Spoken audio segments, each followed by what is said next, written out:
My mom called me. "It's your brother's wedding tomorrow. We took all your money and sold your apartment." In the background, I heard my father's smug voice. He chuckled softly and added, "Family needs your money, darling, not you. Bye."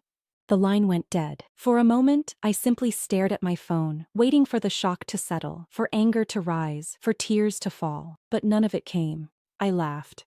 Not because it was funny, but because it was inevitable. My name is Camilla Hartwell, and my family had spent my entire life underestimating me. To them, I was the quiet daughter, the dependable one, the one who sacrificed without question and stayed silent no matter how much they took. They believed they had stripped me of everything. My savings, my home, my dignity. They believed I would arrive at the wedding broken, desperate, and powerless, another silent donor in their endless celebration of my brother's entitlement. They didn't know what I had built in secret. They didn't know whose name was truly on that apartment. And they certainly didn't know what awaited them when they opened the wedding gift I was about to deliver. I slipped my phone into my purse and glanced out at the city skyline, calm and unshaken. "Enjoy the wedding," I whispered softly. "Because tomorrow, everything you stole from me comes back, with interest." I didn't cry after the call. I made coffee. Morning sunlight spilled across the kitchen table as if nothing had changed, but everything had. The apartment they believed they had sold stood quiet around me, untouched, still mine. For as long as I could remember, I had been my family's quiet solution. When my brother Lucas failed out of college, I paid his tuition so he could start over. When my parents' business collapsed, I covered their debts, transfer by transfer, without hesitation. And when they called it love, I believed them. Lucas was always the golden child, the son who could do no wrong. His failures were dismissed as lessons, his recklessness praised as ambition. Mine, however, were never permitted. I was expected to be responsible, dependable, invisible. "Family takes care of family," my mother used to say. But somehow, that promise only flowed in one direction. The apartment they claimed to have sold was the result of years of sacrifice. Late nights, careful savings, relentless determination. It was meant to be my independence. Instead, they tried to take it without hesitation. Or so they believed. That evening, I opened my laptop and reviewed the documents once more. The contracts, the titles, the signatures, every detail precise. Every clause deliberate. They thought they had stolen everything from me. They had no idea.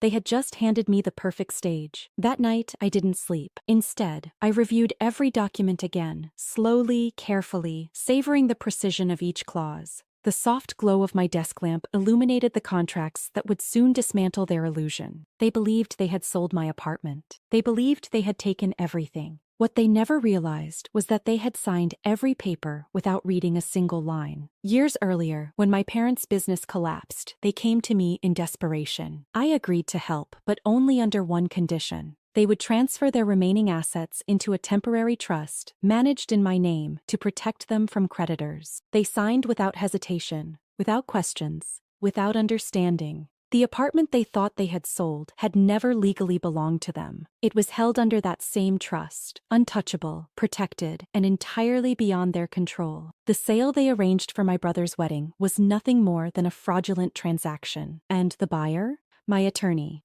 Every signature, every transfer, every detail had been anticipated long before that phone call. The next morning, a courier delivered a formal notice to my parents' home. Inside were certified documents, freezing the transaction and initiating legal proceedings for fraud and unlawful sale. I imagined their faces as they opened the envelope, the confusion, the disbelief, the slow realization. But I wasn't finished. As I sealed the final wedding gift, tied with a ribbon of soft ivory satin, I smiled faintly. Tomorrow, at my brother's wedding, they would celebrate their victory. And in front of everyone, they would learn the truth. The wedding venue shimmered beneath crystal chandeliers and cascading white roses. Laughter drifted through the grand ballroom, champagne glasses clinked, and a string quartet played softly in the background. To every guest, it was a perfect celebration, elegant, joyful, and flawless. To me, it was a stage. I arrived alone, dressed in a simple ivory suit, understated yet deliberate. Conversations softened as I entered. Some guests recognized me, others whispered quietly, curiosity flickering in their eyes. My parents stood near the entrance, greeting guests with practiced smiles, as if nothing in the world had ever gone wrong. When they saw me, their expressions stiffened.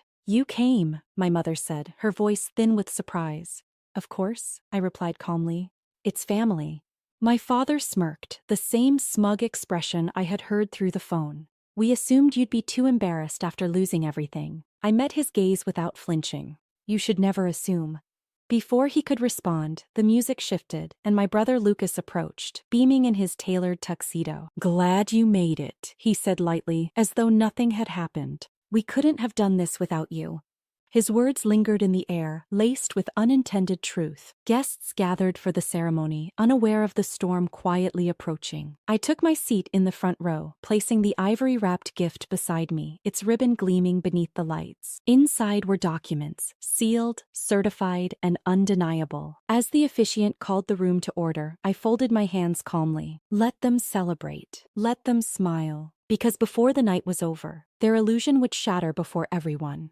The ceremony unfolded flawlessly. Soft music filled the ballroom as Lucas and his bride exchanged vows beneath an arch of white roses. Guests smiled, cameras flashed, and applause echoed as they sealed their union with a kiss. To everyone else, it was a perfect beginning. To me, it was the final act before the truth. At the reception, champagne flowed and laughter spilled across the room. My parents moved from table to table, basking in admiration, their pride shining brighter than the chandeliers above. When the time came for gifts, a long table glittered with satin-wrapped boxes and polished envelopes. I rose quietly and placed my ivory-wrapped package among them, its ribbon tied with deliberate care. For the happy couple, I said softly. My mother's smile was sharp with satisfaction. How thoughtful, she replied, her voice dripping with false warmth. Moments later, Lucas lifted the box for the customary opening. Guests gathered closer, eager to witness the generosity of his devoted sister. The room hushed as he loosened the ribbon and unfolded the paper. Inside lay a velvet folder. He opened it casually, then froze. The color drained from his face. "What is this?"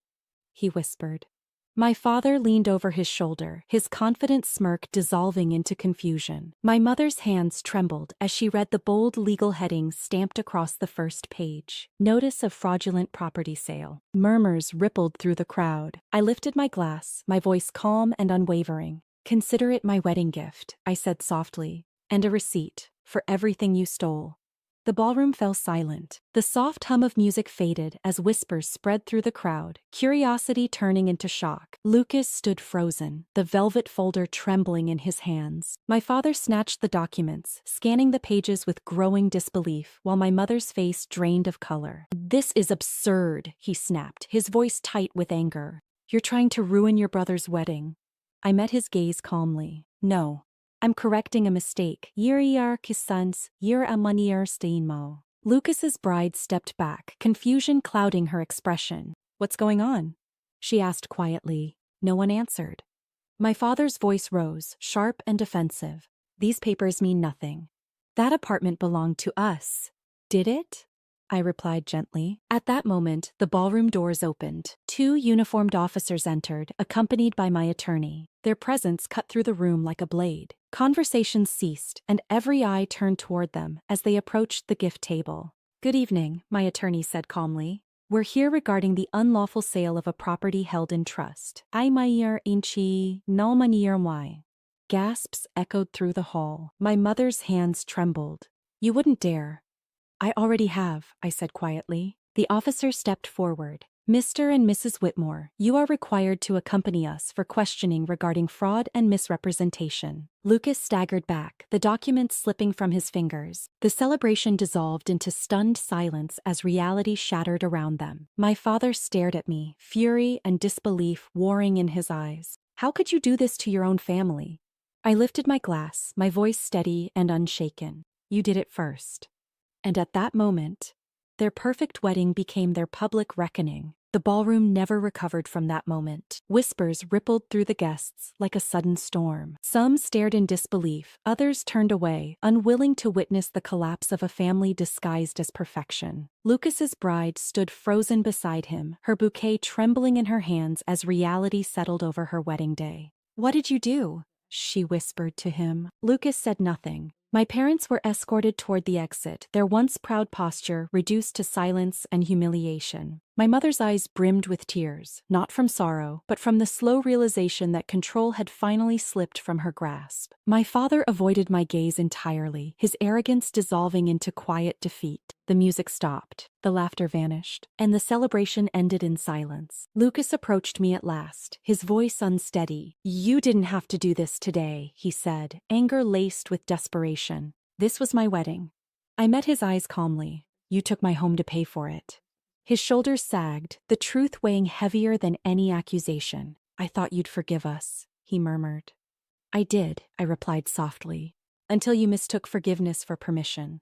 He lowered his head, unable to answer. As I turned to leave, guests parted silently, their whispers fading behind me. The grand ballroom, once filled with celebration, now stood as a monument to shattered illusions. I walked toward the exit with steady steps, the ivory ribbon from the gift still resting in my hand. Their victory had lasted a day. The truth would last forever. The night air was cool as I stepped outside the venue. Behind me, the wedding hall buzzed with confusion, whispers, and the echoes of a celebration that had unraveled into scandal. I didn't look back. I didn't need to. Some endings are meant to remain behind you. By morning, the truth had spread through the city. Legal notices froze my parents' remaining assets, and the fraudulent sale of my apartment was declared void. The property, untouched and legally protected, was restored entirely to me. Justice had been quiet, but it had been absolute. Days later, I returned to my apartment. Sunlight streamed through the tall windows, illuminating the familiar warmth of a home I had fought to protect. I ran my hand along the walls, steady and unshaken. No longer the daughter they had used, no longer the silent provider they had taken for granted. They had tried to strip me of everything: my savings, my independence, my dignity. They had failed. Weeks passed. My parents' trial moved forward, and Lucas's marriage, built on deception, collapsed beneath the weight of truth. I heard the news without satisfaction or regret. Their downfall was not my victory. It was merely the consequence of their choices. One evening, I stood on my balcony, the city lights shimmering below. The air was calm, the silence peaceful. For the first time in my life, I belonged only to myself. They had taken my trust. They had taken my loyalty, but they had never taken my strength. And as I turned back inside, closing the door behind me, I realized Mawa Nachi Maur Maur Sao. The life they tried to steal was the one I had built to keep.